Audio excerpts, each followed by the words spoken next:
Of course, ladies and gentlemen, Podcast Beyond is nothing without you. So we opened up Beyond at ign.com to all your questions about that there, E3. We'll start with Johnny.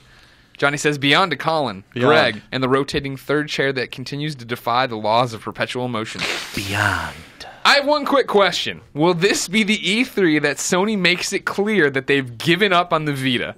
I've owned a Vita for years now, and I love it, but it doesn't seem like Sony are going to try and get any more Uncharted quality games on it anytime soon. I love the indies. It gets, but I don't want that to be all there is. So what do you guys think about the whole Vita situation? So real quick, if you're watching on the video and you have great eyesight, you might be able to see that on my list of predictions, I had a number 6, and that was blank. And what that was going to be, but I printed this out before remembering what I wanted to do and writing it down, was that I think Sony is probably going to spend 10 minutes or less talking about the Vita at E3. I'm not saying that I think they're going to concede defeat, because companies don't just do that. How it would be crazy if they did. But I do think that they are not going to be spending a lot of time talking about what's going on the Vita right now, because I just don't think they're gonna have a whole lot to talk about, that they wouldn't be better served spending time talking about some of the smaller scale projects that are going to enrich the PS4. If they have, and I know we've discussed this table different ways, if Project Beast or whatever is a Souls game, right? If they have that and they have Grand Theft Auto, they do a considerable chunk building up, right? So it's like, we have this indie and we have this game, and then Sony Ben's working on this thing, and then blah blah, and then we have the Souls game, and also Grand Theft Auto coming out here in this bundle. I think that's like what they do, right, to breathe life and talk about it. Otherwise, yeah, it's a weird proposition of how you put that into the show. I think what they have to start doing, and I think they will, because some of these studios have good experience with Vita now, some of their own studios, is I think some of these games are going to be on both PS4 and Vita, and you're just going to have it would be a waste to have Ben make a PS4 game and not use their handheld knowledge. These guys made Resistance, and they made Uncharted Retribution, right?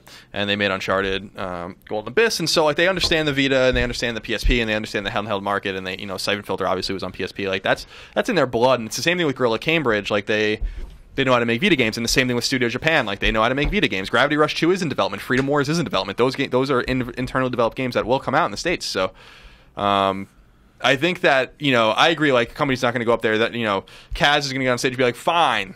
You win! Fine! All right? You don't want it. We're not. No, I think that, I think Vita could hit 25 million lifetime, and I think it's 15 million away, or 16 million away from that. I think they could totally do it. They just need a couple more big games to send it out there. It's never going to be anything bigger than that, but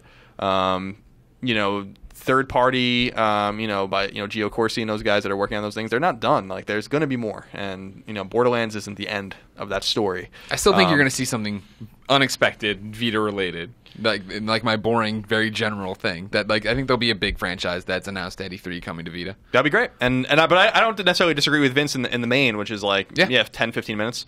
Sure, if Sony's press conferences are not as long as they used to be. If they want to do 90 minutes, then an hour, they're gonna have to give an hour to PS4, and then maybe a little bit to PS3. One of my predictions I didn't guess, but I think they're gonna drop PS3's price, and that will be a big story, and maybe some new PS3 games. I mean, that's not necessarily unheard of, especially in Japan and Sony's home market.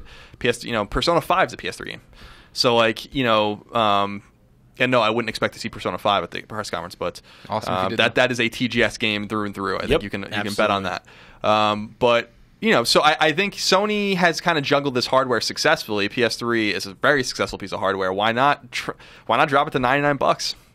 And say, by the way, here's a couple new games that are coming down the pipe from a third party or a second party or whatever, and be like, now you can play all these great games, and PlayStation, or if you don't want to do that, PlayStation Now, like you guys were saying. So I think they'll juggle all three consoles, but I think 85% of it will be at PS4, and that's the way it has to be. Yeah. Especially because there's so many fears. I wrote in my editorial last week about their upcoming library. You got to start announcing some games. You got to get them out. That's why I think The Last Guardian. I mean, everyone laughs because it's a joke here at work too. I really do think The Last Guardian is going to come out this year.